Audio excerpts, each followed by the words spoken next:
Just two more races to go in the FIA Formula 3 European Championship. Welcome to Hockenheim. Round 32. The series already won by Felix Rosenqvist, but second place is still up for grabs between Felix Rosenqvist, Charles Leclerc and Jake Dennis.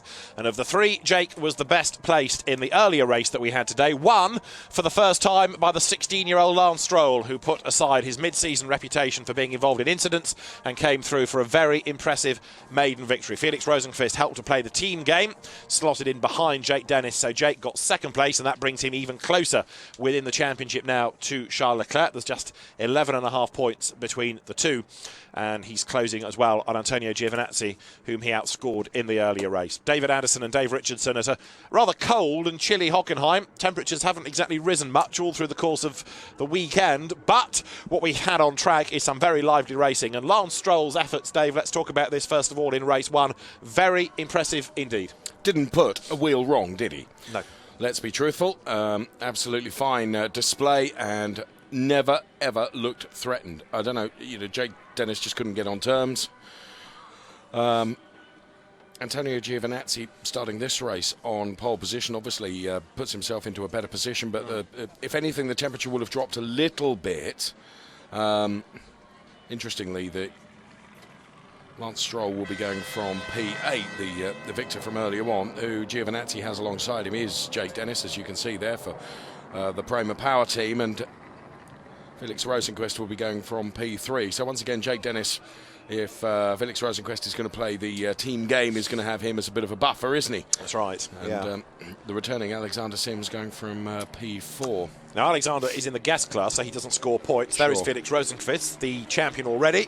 12 times a race winner, and quite content this weekend. Yes, he'd like to win more races, but if he needs to assist his teammates, then he will do so, because he's conscious of what Prema Power team has done for him this year, and therefore playing that team game going into these last couple of races of the season. It's rare in Formula 3, given that normally it's every man for himself, that you'll ever find the team orders aspect to it. But Felix Rosenqvist then lines up third on the grid. Alexander Sims for High Tech, a team with a fine pedigree. David Hale's team is there fourth on the grid, and Alexander ready to go. Before the first race, he had a spin coming up to the grid, but got that out of his system and raced strongly thereafter. And Alexander Sims, certainly a man to watch there. For fifth on the grid is Maximilian Günther in different colours. He has forsaken Muka Motorsport, with whom he won at Norrisring, to go to Prema, and qualified well for the first race. Bogged down a bit off the start, came through in the end to finish in fourth place, but Günther will be a man to watch. And Alex Albon, we keep saying it, he's knocking on the door of his maiden win. The British Thai driver, dual nationality, he is sixth. And Alex Albon, who's graduated from Formula Renault Euro Cup into Formula 3 this year, has learnt and progressed and chipped away with the signature team. And in the Lotus F1 colours, another driver to watch for. Seventh is Mikkel Jensen, who got a penalty in the first race for slightly jumping the start. He also had a big, wide moment coming through the Parabolica, got all sideways over the grass. It was a good save. Yes, it was. And now he starts on the fourth row of the grid with Lance Stroll for company. Mikkel Jensen now really upholding Muka Motorsport's honour. There's very sparse entry, really, from Muka. The normal splash of orange has gone because Günther has switched teams. There's no Kang Ling this weekend, so there's a couple of cars missing. Lance Stroll lining up for this race, eighth on the grid, the most recent winner from earlier on in the day, part of the Ferrari Young Driver programme, the first Canadian to win in the European F3 Championship in its current incarnation. There is Marcus Pommer for the Motorpark team, Timo Rumpelkahl's team that's new to the series this year. Marcus Pommer and that win at Zandvoort back in July, and then the top 10 is rounded out by George Russell, who had his only victory at Silverstone back in April when the cars were on the full Grand Prix circuit supporting the WEC round there. George Russell, the East Anglian, drives for Trevor Carlin's team, and the winner of last year's BRDC F4 Championship in the UK. Thumbs up from the Brit. He is ready to go. 22 laps or 35 minutes, depending on which comes first. Sergio Sette Camara there had an off at the first corner of the first race, got back up to 17th in his Motopark Dallara. It runs with one of the Volkswagen power units, as does the car alongside that of Charles Leclerc. So Leclerc a long way back, and don't forget he's third in the championship, so the Van Amersfoort racing driver has got work to do here. He starts out of the points and he dropped places during the first race, so you get the feeling that come the end of the weekend, Jake Dennis will be at least third, if not better, in the championship. I think you might be right there, and he was I mean, Charles never looked like he had it in him during the first race earlier today. Various overtaking moves that went on. They were happening around him. Yeah. Or to him. Yes. Never seemed really to be where we perhaps would expect him to be. The point I was going to make and go on to is that obviously fierce competition between the drivers to get that P2, 3 and 4 in the championship, but as is always the case, fierce competition between the teams as well, isn't there, David? Because, you've got the likes of Prema Power Team and Carlin and Van Amersfoort and Moto Park, etc., all here, all running, with the exception of one team, the same chassis.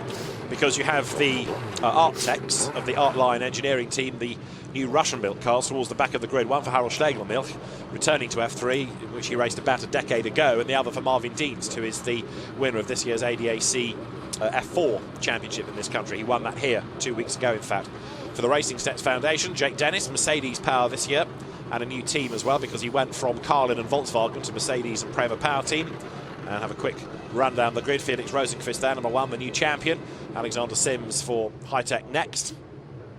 And so the field ready to go. There's one withdrawal for this race, Raoul Hyman from Westtech, who had an incident in the first race. He's withdrawn, so disappointing, because Raoul Hyman has looked good on occasions despite his lack of experience. But Giovinazzi will feel some pressure in this. He was a little bit undercooked in race 1 of the day. He got 6th. He starts on pole position. It's got to be a race win to keep him on track to be the championship runner-up, hasn't it? Yes, it has, really. And having looked at him earlier today, not absolutely convinced he's going to be able to fend off all those behind him. But we will see. Just going back to our P2 driver, Jake Dennis, who, of course, as you rightly said, changed teams this year. And I would have said it was probably the right move for Jake. He's looked better with Prema. He has. I mean, there's the experience gained from last year when he was getting rookie podiums, but now it's overall podiums and 6 race wins. So there is that aspect of gaining the experience and learning about it. But yes, I mean, certainly the results this year are better than last, no argument about it. This is how the grid lines up. Giovinazzi, Dennis, Rosenqvist, Sims, Gunter, Albon, Jensen, Stroll, Pommer and Russell we looked at on the grid itself. 11th is where you find Camara, ahead of Charles Leclerc and Arjun Maini. Callum Islet, 14th, one to watch. He was 15th in race 1 from 30th. Alessio Lorandi is behind him. Then it's Ferrucci, Boccolacci, Menezes, Tvita, Fittipaldi. Tatiana Calderon is 21st, and the rest of the grid scrolls through, completed by the Arctex of Schlegelmilch and Marvin Dienst at the very back. A big step up for Marvin Dienst, isn't it, to come from the success in Formula 4 to make his debut, if you like, in the FIA Formula 3 European Championship with a new team and a new car. But in a way, it's useful because nothing's expected. If it were in a Dallara with Prema, there'd be a real spotlight on him. But it's a new team with a new chassis that's still being developed.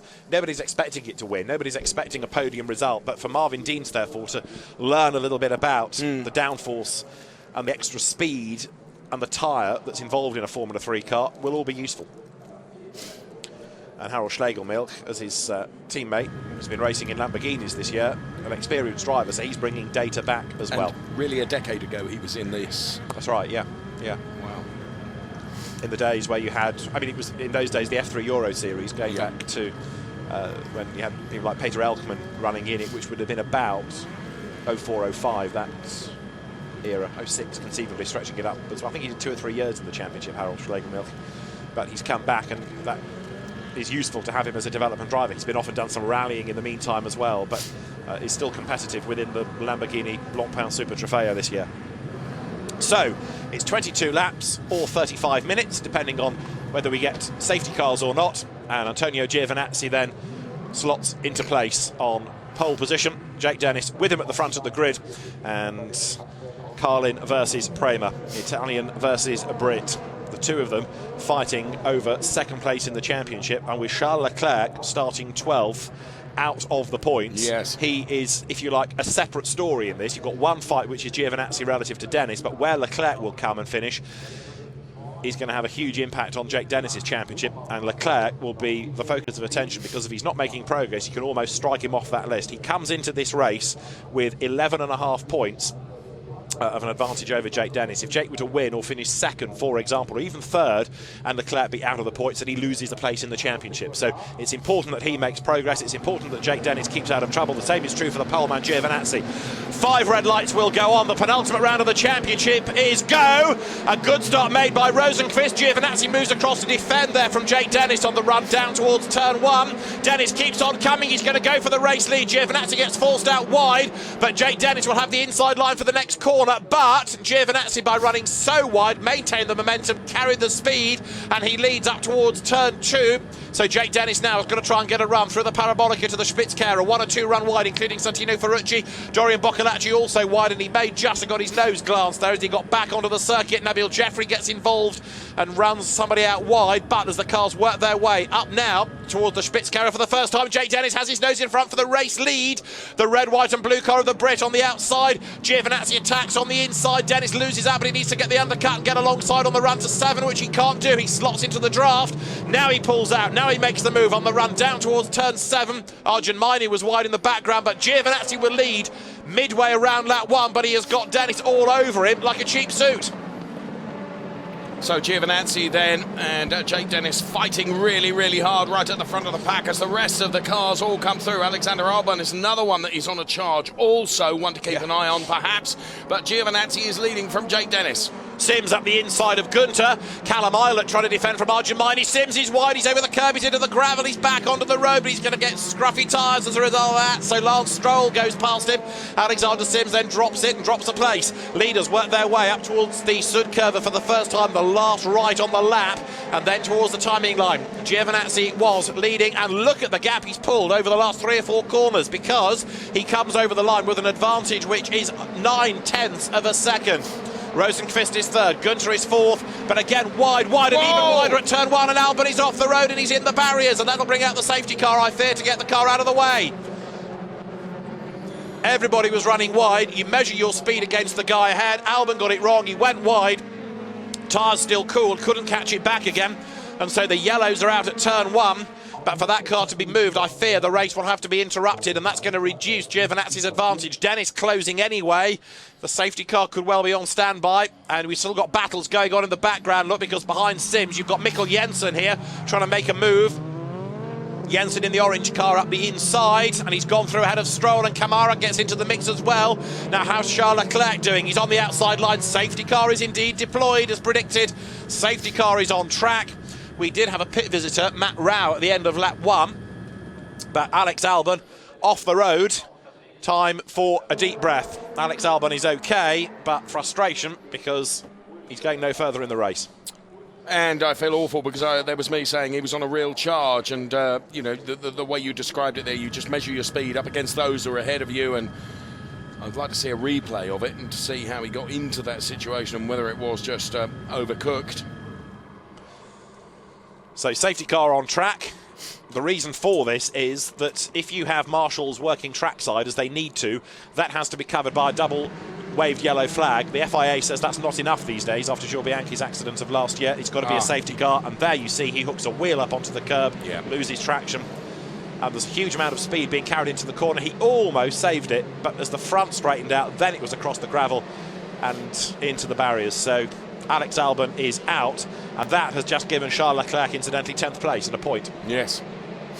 Whether he will stay there remains to be seen, but Alex Albon, okay, but hugely frustrated with himself, I would imagine, for that. So it was just one of those rear wheels hooked up on the grass, and that was enough, wasn't it? Yeah. I'm okay, says Alex. Leave me alone.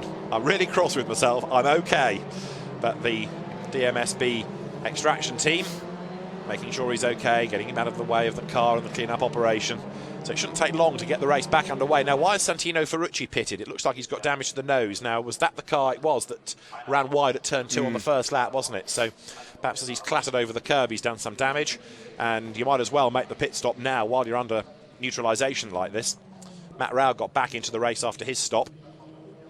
So we started 32 this time. We've got 31 more or less in the race, with one of them in the pit lane. So the safety car will be in this lap, so Ferrucci needs to be back on track, but I fear he's going to have to be held now until the crocodile's gone through, and he will lose that lap. Replay of the start. Giovinazzi, a good job done, moves across, but Jake Dennis kept on coming, didn't he? He had the inside line. Giovinazzi runs wide but maintains the momentum. Carried the speed, didn't he? Carried the speed. And yeah. You've made the point, because turn 1 is tight there, that track limits is never an issue on lap 1 because of all the cars going through. There's a part of me that feels that it's I think Giovinazzi got an advantage. Yeah, I mean, it's acceptable to run wide if you are squeezed, but others just, I think, go too quickly and use that run-off because it's there. They're not in a dangerous position. They just exploit it. But the race director can make a call on that if he so chooses. That's Ferrucci getting it wrong up at the Spitzkehre.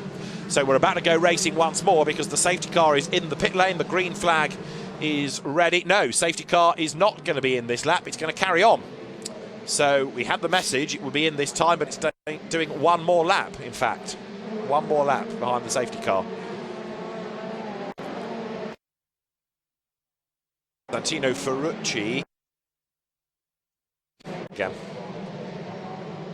He did, I think, just get back on track, which might be another reason why the safety car has stayed out, just to let him catch up a little bit. Otherwise, you'd have the cars released catching up to him. Yeah. So we'll see how the race officials treat this, but the race still under the safety car, just while the order is restored, really. Alex, yeah, safety car is in this lap. We get the message again, so... that was probably the reason behind that, wasn't it? Yeah. And Ferrucci, I think I'm right in saying, has just gone over the line. Yes, he has, and he did absolute best in sectors on that lap as he tries to play catch-up. So he's not quite going to be on the back of the train, but he won't be far behind. So were it the other way, race cars catching somebody still under safety car conditions, it will create a real mess. So an extra lap given. Now, under investigation for a jump start is Matt Rao. It is flippant to say little good did it do him because he had to pit anyway, but he's down in 30th place. But Matt Rao in the Fortec car is being investigated for jumping the start. And we're about to go back racing on this lap number 4 out of the 22 as the cars wriggle their way out of the Mercedes arena. And they will head now up towards the old, traditional, iconic part of the Hockenheim ring, which is the stadium. And Giovinazzi slows the pace to a crawl. You can fall back more than 10 lengths from...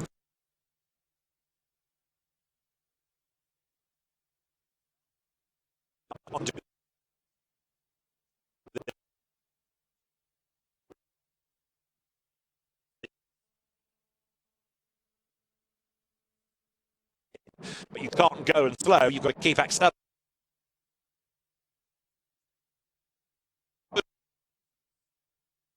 Well, isn't it? Giovinazzi done well.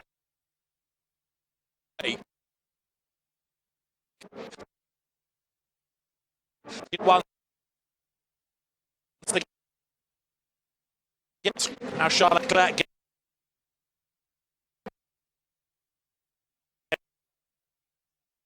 getting wide and then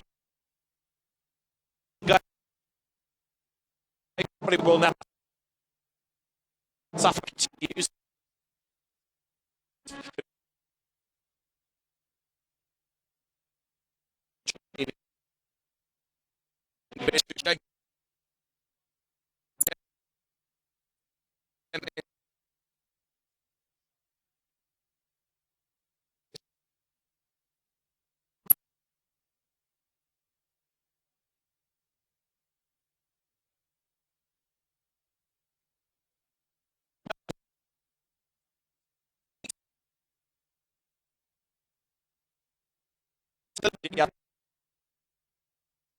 I have a horrible suspicion.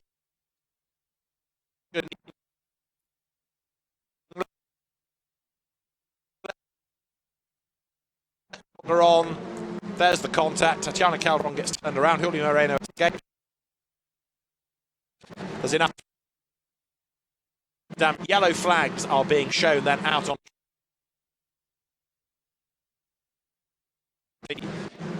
Quickly removed. And goes Tatiana Calderon. How much damage is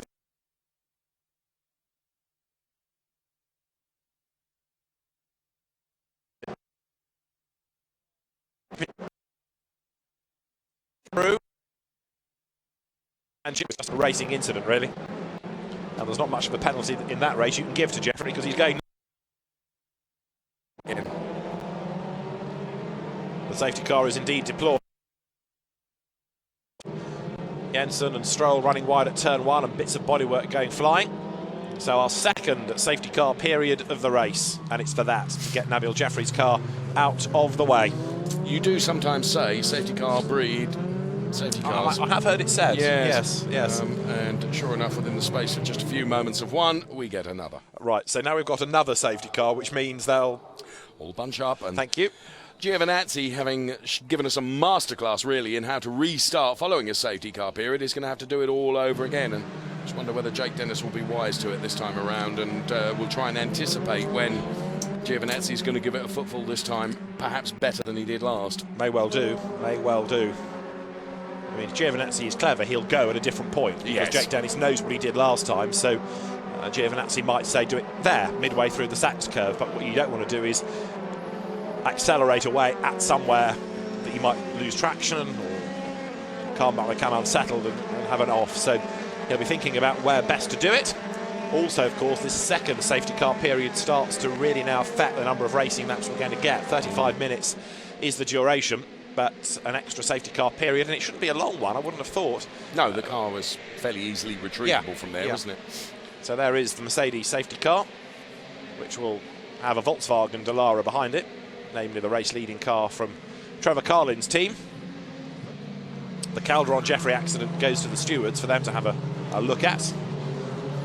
And the field turning its way now through the right-hander up at turn 2. So again, everyone weaving around to try and keep up the tyre pressures and the temperature in the tyres as well. Marshall's hard at work to attach the rope to the roll bar and then just lift Nabil Jeffrey's car out of the way. So he is another of the motor park drivers, but he's also out of the race. So we're down to 23 minutes now. We're on lap 7.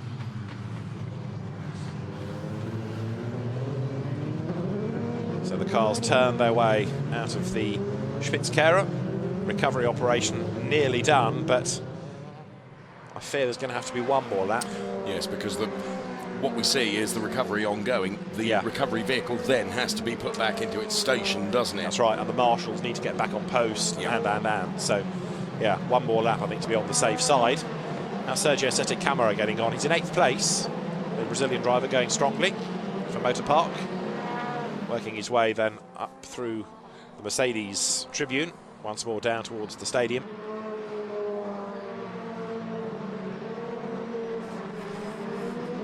There is Camara.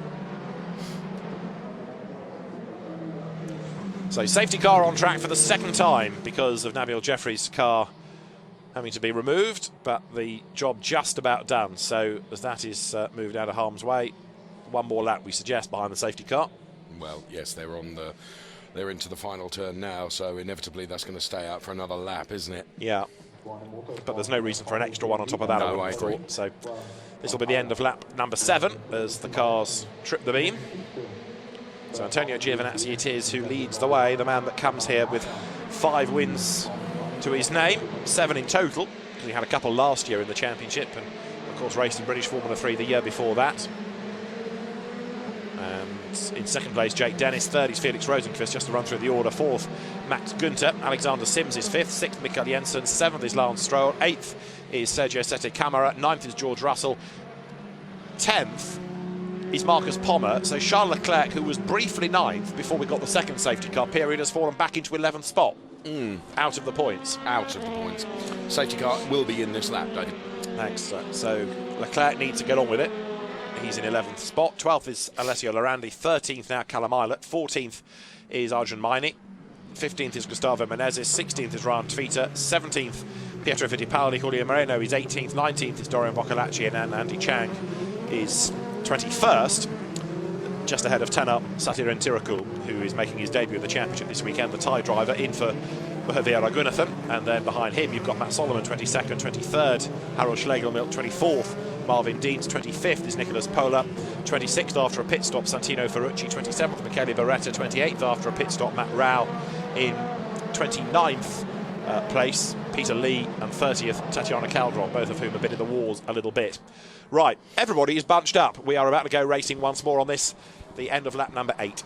So Antonio Giovinazzi then, who gave us a masterclass last time round in how to restart following a safety car, has got to do it all over again, as David has suggested that he would be wise to floor it from a different position, because of course Jake Dennis will be trying to anticipate when Antonio Giovinazzi is going to give it some. And give it some he does right now.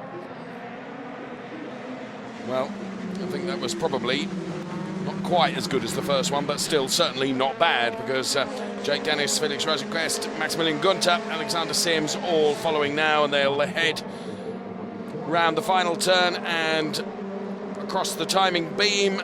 And Giovinazzi then with, well, he was 1/10 worse off than last time around. So pretty consistent. Yes. Jake Dennis trying to go with him. As there, Camara runs wide, Sergio Seti Camara, Alessio Lorandi is wide and sideways, Rantvita runs wide and off the road as well. Meantime, up at turn 2, it almost looks as though Dennis is coming under more attack from Rosenqvist, and Dennis is able to attack the leader, Antonio Giovinazzi. Matt Rao has just been given a drive-through for a jump start, unfortunately, to add to his problems of a pit stop. He's down in 28th place. Now Rosenqvist on Dennis for second position. Felix Rosenqvist has got the line going up towards the Spitzkehrer, and through he goes. Up the inside, gains the place. And there, look behind them, Gunther trying to fend off Alexander Sims. Sims now, if he can get the traction and get right alongside, and I think he's going to do it. He's got the inside line. Has he got his nose in front? Not yet, but he should have now on the shorter line. Runs Max Gunther up towards the curb, but Gunther fights back on the inside now into turn 8. Through he goes. Gunther gets the place back, and Mikkel Jensen in the orange Muka car right there behind. He's looking for a way past Sims, as here are the top 3 with Rosenqvist then now up past Jake Dennis.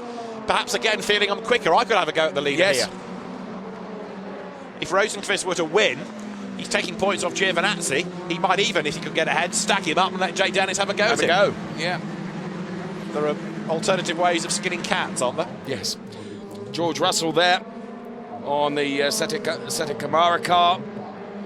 George Russell running in P9. There is Seti Camara then running in P8. Rosenqvist has just done the best lap of the race. He's half a second quicker than Giovinazzi in terms of a lap time, and so he's got the gap down to 0.6 of a second. So he's passed Jake Dennis, and he's brought the gap down to less than it was when Dennis were in second place a lap ago. Rosenqvist is on a mission here. Can he get himself into the lead, and then can he perhaps delay Giovinazzi a little bit? It's more of a touring car tactic than a single-seater tactic, you could argue, but Rosenqvist clearly has a quick car under him, and he's going to see if he can use that to in any way help Jake Dennis. And so, I think from race 1 that we would say that Felix Rosenqvist is prepared to play the team game, isn't he? And, well, time will tell whether that is what his intentions are, but he is certainly on the back of Antonio Giovinazzi now, isn't he? Look at that. Certainly got a quick car all over the back of Giovinazzi. Giovinazzi really having to defend. Felix Rosenqvist locks up. Isn't quite able to get on the inside line. But Giovinazzi, by defending, is going slower, and he's looking a bit scrappy, so it's almost 3 for the lead now. The gap that Jake Dennis couldn't quite make up before is virtually gone because the 3 of them are together. So Giovinazzi now is under pressure. He's under attack. You've seen one little mistake be made. Can Rosenqvist get by? Well, this was up at the Spitzkehrer, and that was another mistake by Giovinazzi. That would have done that front right a power of no good. That's how Rosenqvist was able to get up alongside. But Giovinazzi fought back bravely on the run down towards turn 7 and got himself back in front. So this now has the makings of being a very good fight between them, with Jake Dennis there in the mix as well. They've gone over the timing line. The gap between Giovinazzi and Rosenqvist is still 0.6 of a second, and that half a second back is Jake Dennis.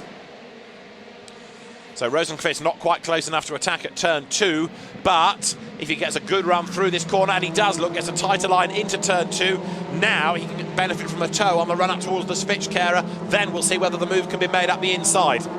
Leclerc, in the meantime, is 11th. Callum Isle at 12 on the back of him. Not finding it quite so easy to get through the traffic this time, but further up the road, what's going to go on between the race leaders? Rosenqvist is close, and they're dropping Jake Dennis in a straight line. Rosenqvist to the inside, thinks about it. Tries to unsettle Giovinazzi, who repels the advance and still leads. Giovinazzi not making the mistake that he made last time around that hairpin, so for the moment Giovinazzi still stays ahead. Islet wide and back on again in the background. Sergio Seti Camara is under attack from George Russell. This is for 8th place. Russell in the blue car, Camara in the white and blue motor park colours. George Russell tries to go for the cut back, but then he's on the outside line for the next sequence, so that doesn't really pay off for him. They work their way down again towards the stadium. Alessio Lorandi wide in the background as Callum Eilert secures his 12th place. But the race leaders are working their way once more up towards the Sudkurve. And as they do so, Giovinazzi still is the man in charge. Yes. Menezes through, number 4, Gustavo Menezes. There, Ryan Tvita and another of the Jaconia I Am Carlin cars. But the trailblazer for the squad is there. Giovinazzi leading the race by half a second, so Rosenqvist is closer. Yes, he's still within fighting distance, isn't he? This battle between Sergio Sette Camara and George Russell continues. George Russell having just fallen back a little bit. The battle for P8 and P9 that we were watching just moments ago. 5/10 the gap between Giovinazzi and Rosenqvist right at the front of the pack. And here in replay then, Antonio Giovinazzi, super slow-mo there. Just to recap Charles Leclerc's situation, he's in 11th place. Alexander Sims is a guest and doesn't score points, so he'll get 1 point. So that would give Leclerc 363.5 going into tomorrow's race. If Jake Dennis finishes third, he's on 366. There will be a change for third at least going into tomorrow's race. If Giovinazzi wins, he would get 397.5. Take 366 off that. That would give you 31 points. Jake Dennis would not be enough. There wouldn't be enough available for him to get second. So if things stay as they are, Giovinazzi's going to be the runner-up in the championship, provisionally. My mouth's making sense? Yeah, I think they are. Yes. So Giovinazzi, by repelling the challenge of Jake Dennis for the moment, is looking good. Now, if Jake Dennis got himself back up into second place, that might help a little bit. But Felix Rosenqvist equally could take some points off Giovinazzi by getting ahead of him. But that initial idea doesn't look like it's going to work out quite so well, does it? Just looking at Ryan Tvita's car there, just sure whether it got an unstable front wing, whether it was just the end plate that was flapping on the number 26 car. We'll keep an eye on that. George Russell then running in P9. There is George Russell, who's just beginning to turn the wick up once again on Sergio Sette Camara ahead in P8. George Russell then took a win at Silverstone right at the very, very start of what has been a long and arduous championship in the FIA Formula 3 European Championship. Around the Parabolica they go, and Rosenqvist really closing in to the back of Antonio Giovinazzi, and they're both again leaving Jake Dennis away and gapping Jake Dennis, and equally Maximilian Günther is not able to get onto the back of Jake Dennis either. So of course once they start fighting hard between Giovinazzi and Rosenqvist, as we saw last time around, as George Russell does go for a move on Sergio Sette Camara. If he can stay absolutely committed to this, but is out wide, and Sette Camara will have the advantage there. So that ambitious and bold move from George Russell didn't pay off, and what that's doing is actually allowing Marcus Pommer to get onto the back of George Russell as well. So George Russell is in that an envious position, really, of being right in the middle there, hunting and being hunted at the same time. Yeah, trying to attack and defend simultaneously, isn't he? Just looking at the maths, Antonio Giovinazzi, if he wins, and even if Jake Dennis were to come second, the gap will be too great going into tomorrow's race. However, if Giovinazzi was second and Jake Dennis third, Giovinazzi would need only half a point to finish runner-up. So that does at least push it to tomorrow's race, and you never know what could happen. So in a sense, it's important now that Rosenqvist tries yet harder and gets himself up ahead of Giovinazzi, and then might even stack him back into a battle with Jake Dennis. But for as long as Giovinazzi is on target for a race win, because there's the 7-point margin between the points for the win and the points for second, that's all important for his outcome. And at the moment, despite the pressure, he's doing a good job of keeping Rosenqvist at bay. Yes, he is. Yes, he is. And what have we got? We've got 11 minutes on the clock. And we're on lap 14. It's going to go to time, isn't it? I would say so. It's going to be close, but yeah. But what can Rosenqvist do? He's got himself with a quick car up past his teammate, but look, Jake Dennis again just dropping back. Yes, and I mentioned this just a lap or two ago, as Giovinazzi and Rosenqvist are seemingly getting up the road, aren't they, and leaving Jake Dennis in their wake, and Jake hasn't got the pace, has he? No, I mean, part of it is Giovinazzi and Rosenqvist are both trading absolute best in sectors now. Okay. And so Giovinazzi knows that with Rosenqvist behind, he's got to push even harder, and he is doing, but Jake Dennis is not being able, it seems, to push quite so hard. That said, he has just taken 3/10 out in the middle sector, so this rather elasticated situation for the top 3 places continues. 7/10 now, 1 and 2, it's gone up, and then 1.2 seconds back, second to third. But Jake Dennis is now effectively 1.9 seconds off the race leader. That's a lot to make up, even with a bit of help. Yeah. So the race leaders work lap 15. We're into the last 10 minutes of the race. There is Sergio Sette Camara still keeping George Russell at bay, 8th and 9th. Charles Leclerc running 11th, but he'll get a point.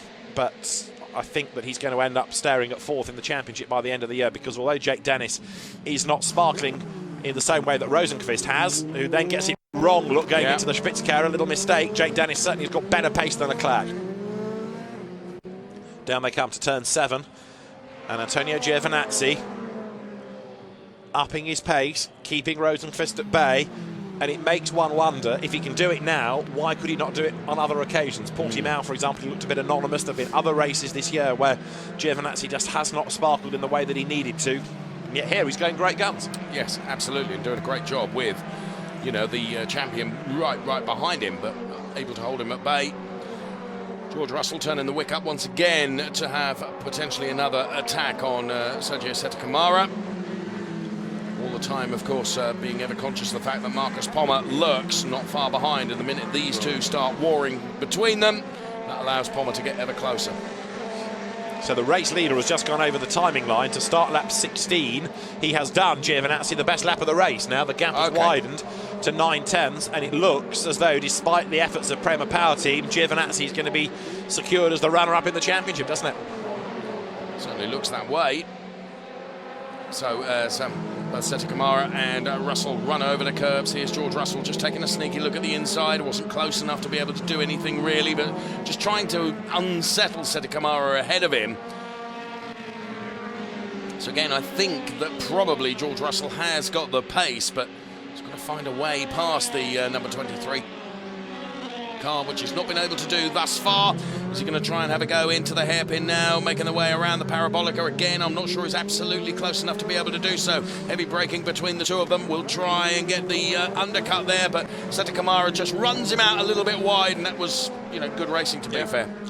Yeah, he knew what the peril was of his line, but he's able to use his pace to good effect, keep George Russell at bay. George to the outside then. This is what he wants to do and get the undercut. Has he got the drive? Yes. Has he got the pace? Yes. Has he got the place? Almost. He's on the outside line and he's forced even wider. Marcus Pommer tries to get on the mix, but George Russell keeps his foot in. Eventually he has to slot back in behind Camara. And this old part of the circuit a bit narrower, so overtaking not quite as easy, but he's certainly giving a huge amount of pressure to Sergio Sette Camara up the road ahead. Valiant effort from George Russell, isn't it? But, no question. You know, again, as we both said, that, you know, the minute these two start fighting between each other, that just allows Marcus Pommer to get back in. And now Russell and Pommer are closer than Sette Camara and Russell. So they turn their way through the right-left sequence of turn 2, the Einfahrt to the Parabolica, out of which here comes the leader, which is Antonio Giovinazzi. Another 10th pulled over Rosenqvist in the first sector of the lap. He's got the best lap of the race anyway, and so now it looks as though Giovinazzi has done enough to build the advantage, but we've got 6.5 minutes to go, and we're on lap 17 of 22. It's going to go to time. Down towards the Mercedes Tribune they come, but what's going on for Jake Dennis? Because although he's tried hard, there's just something ebbing away a little bit, and here, in this race at least, after a Prema Power Team 1, 2, 3, 4 earlier on in the day, Carlin's hit the sweet spot, because the Carlin-Giovinazzi combination rules the roost. So you've got Carlin ahead of Prema, High 5th, Prema 7th, Motor Park 8th, Carlin 9th, Motor Park 10th. Reals mixture of the teams, and Van Amersfoort's best, Charles Leclerc, only 11th. Yes. Now, even though Charles Leclerc is P11 at the moment, as you've made the point, he will still get a point, because Alexander Sims, who's currently running in P5, is a guest and he's not point scoring, therefore. That's right. So Leclerc will be a notional 10th. Over the timing line goes Giovinazzi, and Jake Dennis up ahead of Felix Rosenqvist. So the place given back, potentially, and Felix Rosenqvist then slots back in behind, but Jake Dennis will, of course, want the points. Even if he can't get ahead of Giovinazzi, he'll want to get ahead of Leclerc for third place. So Rosenqvist perhaps allowed through, see what he could do about Giovinazzi. Couldn't do enough, gives the place back again, so Jake Dennis scores the greater number of points for third place as it now would become in the championship. As a storyline, I think you're right. I think that's exactly what happened. You know, because Felix had a go initially, didn't he, on Giovinazzi, and, you know, for a couple of laps tried really, really hard, and just wasn't going to be there, was it? No. And perhaps has decided that whatever he throws at him, he's not going to be able to. So now he goes into player mode, support mode for Jake Dennis. So Jake Dennis 2.7 seconds back, starting this last lap. Sorry, this 18th lap of the race. We're closing towards the end. There's a mechanical warning, meatball flag being given to Ryan Tvita. He's got wing damage, hasn't he? Well, I mentioned that earlier. I just thought, you know, the wing just looked a little bit unstable on Tvita's car, so perhaps I was right. Got a shot, certainly, of it flapping a little. There's Felix Rosenqvist, this year's champion. The season not quite over for a number of them, because there is the Intercontinental Cup to come, otherwise known as the Macau Grand Prix, which is an event that Felix Rosenqvist won last year, and he will go there. Very much the man to beat, won't he? Giovinazzi leading by 2.8 seconds into the last 4 minutes of the race, and a flying lap is 92 seconds. Do the math. And now look, 2.8 over Jake Dennis is the margin, so Giovinazzi doing a very, very good job here. But as you say, Carlin have switched on the sweet spot, haven't they? As in comes Ryan Tvita. Yes, you're right. We're looking at George Russell's Carlin car. There's Charles Leclerc ahead of Callum Ilott, ahead of Gustavo Menezes, but that is Ryan Tvita. And if you peer around all the Prema jackets, you will see, potentially, the damage to the wing. There it is. It's just the end plate, isn't it? It's not the end plate. OK, there is damage to the wing, but scrutineers called him in, but that's arguably harsh, that. You could discuss whether, having got this far, another 3 minutes of the race. To be fair, look, it is I think, a little bit unstable. So, is it? Yeah. Clearly he's gone into the back of somebody. There's a big bite out the front. So Ryan Tvita out of the race. He was running 17th when he crossed the timing line. But Antonio Giovinazzi then is on target for a 6th win of the season. Jake Dennis doing his best behind, and Jake quicker by 2/10 in the first sector. He's having a last go, but it's a bit of a forlorn hope, isn't it? Yes, it's too late, isn't it? Yeah. All he can hope for is that Giovinazzi makes a mistake, and they didn't come when Rosenqvist was behind. They're not going to come now, I fear. But Jake Dennis, as you said pre-race, has had a much better season. Lessons learnt. He knows the tracks. He knows what to expect from a Formula 3 car, and he's gone to another top team. Whether Prema is better than Carlin is something to discuss over a beer, maybe, because they're both top teams. But certainly there's years and years and years of European tracks at Prema that maybe Carlin hasn't got quite so much of, having specialised in the British Championship with F3 for so long before coming into the Euro Series and then the FIA Championship when that was renamed. There is Felix Rosenqvist. He doesn't lack experience of Formula 3 either, does he? No, that's for sure. Veteran almost. So Felix Rosenqvist running in P3 then. Jake Dennis P2. Antonio Giovinazzi there. The number 3 car with the Jagunya IAM livery running P1. Now, what's happened to the Seta Kamara George Russell little battle? It's fizzled out a bit, hasn't it? Yeah. Kamara's extended the gap over Russell, who in turn is mindful that Marcus Pommer is behind. Just wonder whether Callum Ilott could get past Charles Leclerc before the end. Look, they're absolutely nose to tail at the Spitzkehrer. Certainly having a go, isn't he? Yeah, Ilott for Carlin, same team that Giovinazzi drives for. Might take a point away from the Van Amersfoort driver then. But Giovinazzi, we reckon, is on target now to be the runner-up in the championship, come what may. Callum Ilott, though, who stormed his way from 32nd to 15th in the earlier race, out of the points, is running in 12th spot now, 11th in terms of point scorers. So can he find a way past Leclerc? There's a minute to go. The leader is about to start his last lap then as they work their way up over the timing line. So through now goes Giovinazzi, and the gap that he has got is 2.1 seconds over Jake Dennis. So it's come down a little, but there's not enough time, is there? No. So Giovinazzi then, Dennis Rosenqvist, Gunter Sims, Jensen Stroll, Seta Kamara. Then Russell Pommer to round out the top 10. So Felix Rosenqvist, the champion, illustrating that he can play the team game this weekend.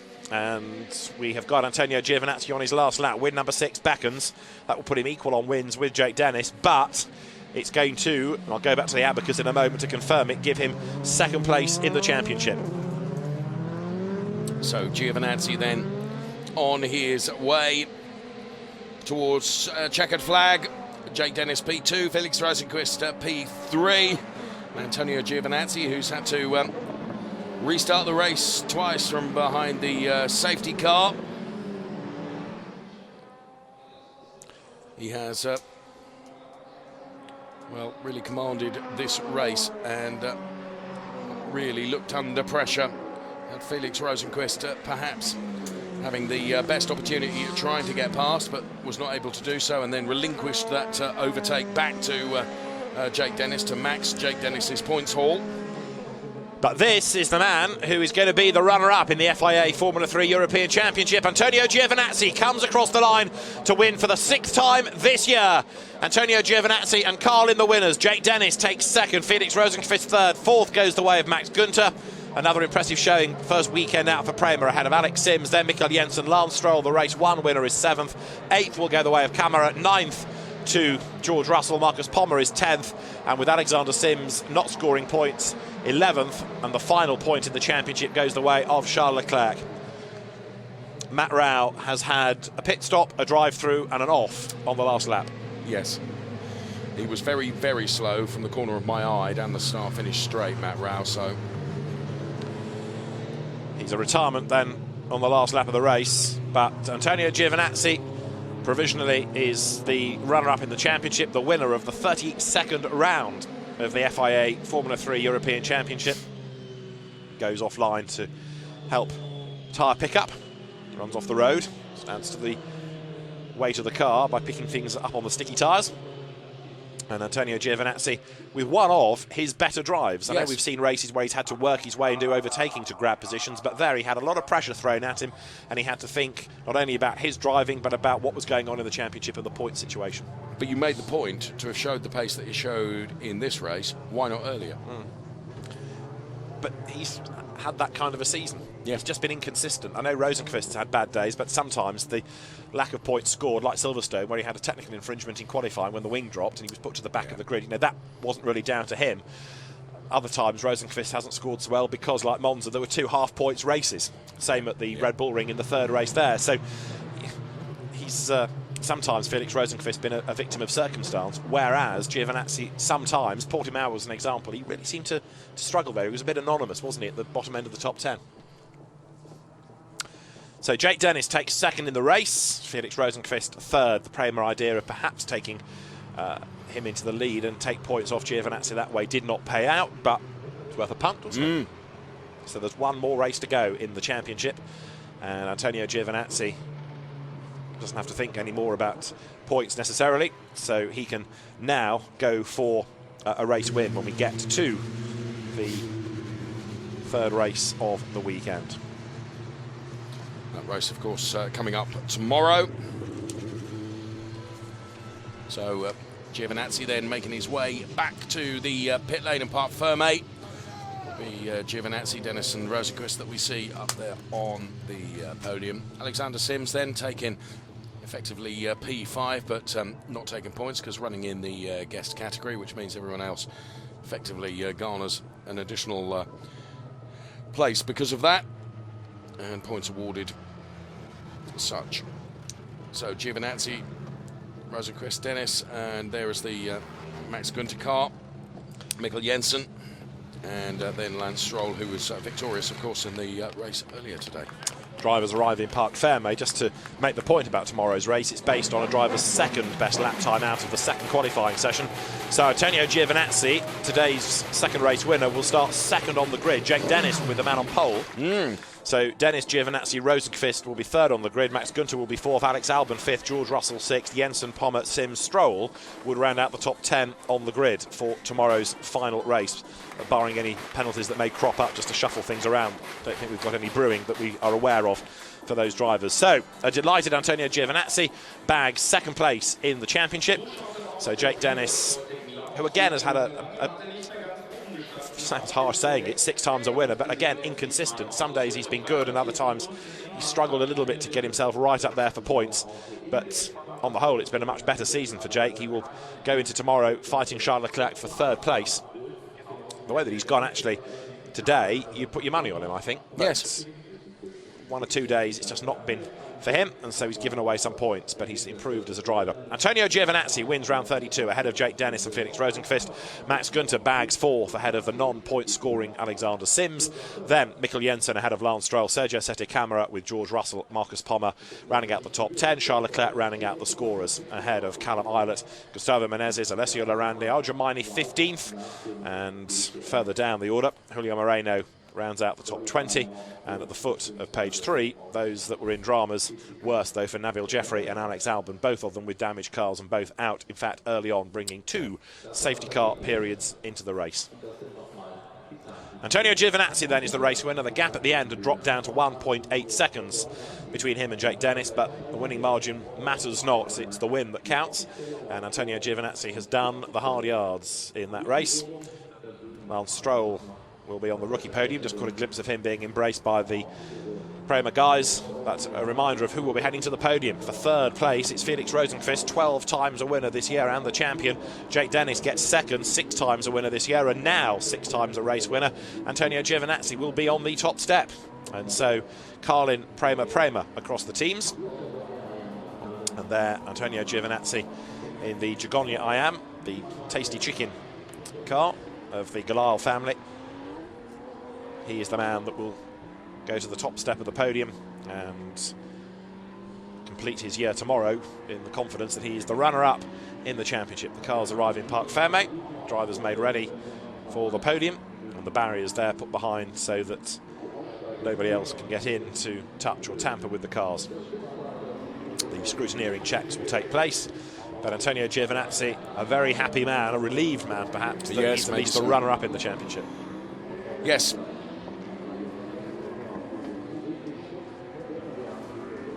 So some super slow-mos then of our race winner Antonio Giovinazzi then, who just a few weeks ago made his debut in a DTM car, of course, sitting in for Timo Scheider at Timo Scheider, of course, victorious in DTM earlier today here at this very circuit, but at Moscow it was that man that sat in the Timo Scheider Audi and drove it in a very creditable manner, it has to be said. So heading up to the podium now goes Antonio Giovinazzi.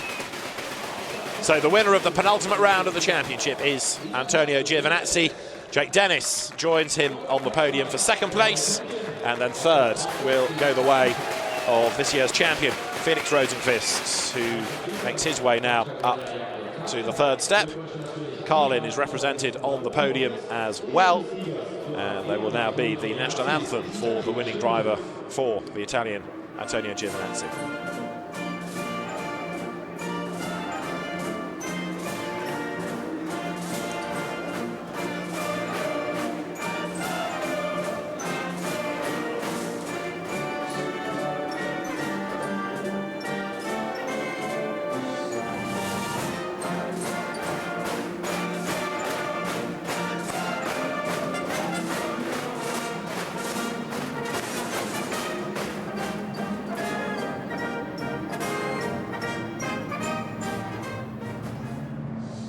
And so, a noisy reception for Antonio Giovinazzi. And the confusion as to whether to put the hats back on all stems from the fact that the noise level rose on the grid as the next race is formed up. But Manfred Sandbichler from Hankook hands over the winner's trophy.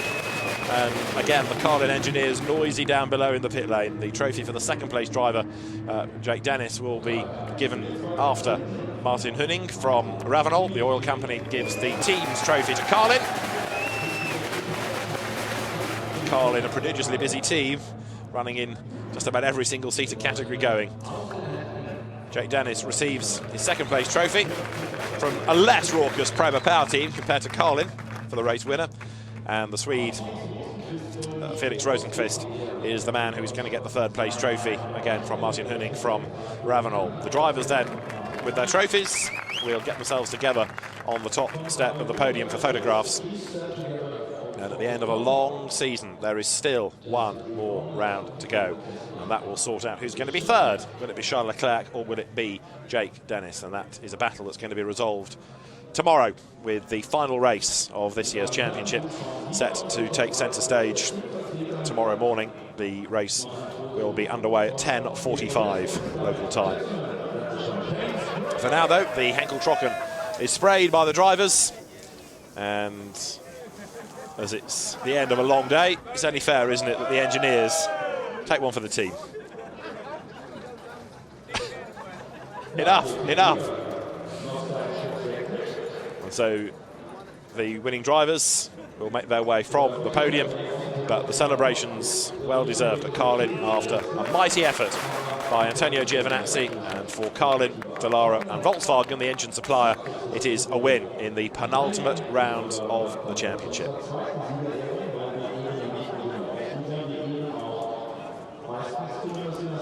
Antonio Giovinazzi there in slow motion, tips the bubbly down the back of the neck of anybody he can find on the podium. He may be frustrated not to be the champion. It looked as though at one point he was having a stronger season than Felix Rosenqvist, but being second against this level of opposition is certainly no disgrace. It's been another interesting race, and there's one more to come in the FIA Formula 3 European Championship. We'll see you tomorrow morning. For now, from David Addison and Dave Richardson, bye-bye.